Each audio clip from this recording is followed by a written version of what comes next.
Hello everyone, picking up where I left off looking at the DC Multiverse Batman Forever wave, I'm going to be looking at the final figure in this wave of 4, which is of course Two-Face as played by Tommy Lee Jones. Now, much like Jim Carrey, I'm a little bit biased in the sense that I didn't really like this casting and I don't really like this portrayal of Two-Face. I don't like his costume very much, and I don't have many good things to say about Batman Forever in truth. But I'm going to try and judge this figure based purely on its merits as an action figure and not let any of that colour my impression. So as ever, let's take a look at the packaging. And yeah, again, you know what to expect from the DC Multiverse line by now. Big window display, which is really nice. We have that nice collage in the background there helping the figure pop, which is good. We can see the figure and some of his various accessories. Mostly in this case, it is the wing of the Nightmare Bath. And then we have some black borders, which is fairly nondescript and a little bit bland.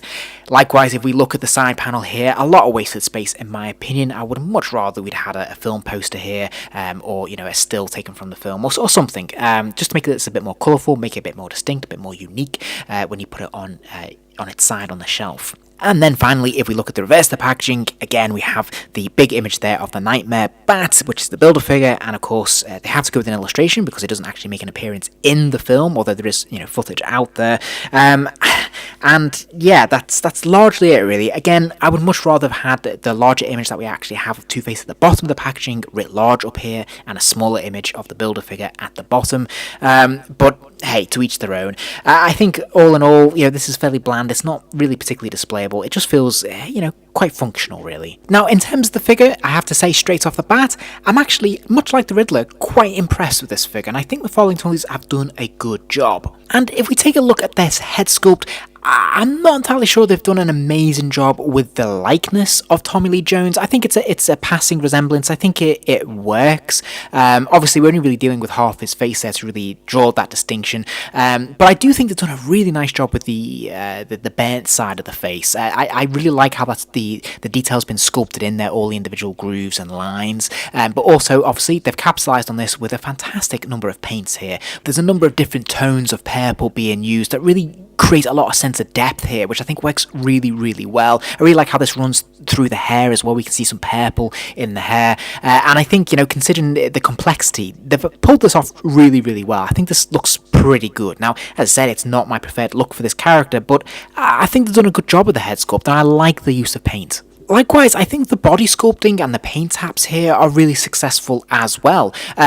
Obviously, they've used this sort of outer rubber jacket to go over the main body. We've got the tie underneath and the shirt, obviously moulded in hard plastic. But I think they've got some nice textures here, but this feels really solid and chunky, but a little bit flexible as well. And it just has a nice texture to it, really. In terms of the paint taps, again, how meticulous that's been applied, that sort of zebra print in the two different colours, and then we've got this sort of the leopard print there on the shirt, and the fact that they've got this so smooth running down the central seam is really spot on. I thought there might be some smudging here, but no, they've nailed this, and I think they've done an excellent job. The only criticism I would have is that obviously the plastic that they've got on the sleeve of the arm versus the rubber of the jacket is obviously a slightly different tone of colour in there, so it just looks slightly darker in the arm, slightly lighter on the actual torso, which is a little bit distracting, but it's forgivable and it's not that striking. I think all in all, they've done a pretty good job of matching this up, and I think this overall presentation looks great.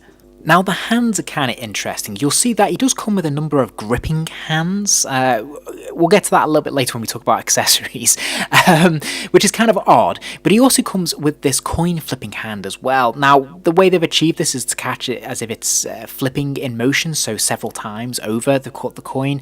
There's no detail on the coin whatsoever, so it's not immediately apparent that's what it is. It kind of almost looks like a lighter, to be honest. I'm not entirely sure this is successful. I think it's a really cool attempt to do something different and interesting, but I think it might have been better just having the coin resting on his hand rather than in flipping motion, because this obviously is all one solid piece, and it's all painted the same colour, so it just looks a little bit weird. In terms of the legs, of course, he's got the standard trouser leg. I think we've seen this on a few other figures in the past. Again, nicely painted where we see the zebra print, which is good. And then his shoes, obviously he has sort of standard businessman shoes. Again, I think we've seen these on other figures in this line before. They work pretty well. They're not great when it comes to articulation, as we'll see in a moment, but, they balance the figure nicely and they look neatly in proportion. There's not a lot of detail, but I don't think we need that here. Okay then, so looking at the articulation, he does have a ball joint at the top of the neck, so the head will spin all the way around 360 degrees. It will lean left and right a really healthy distance too, and he can look up and down a pretty good distance there as well.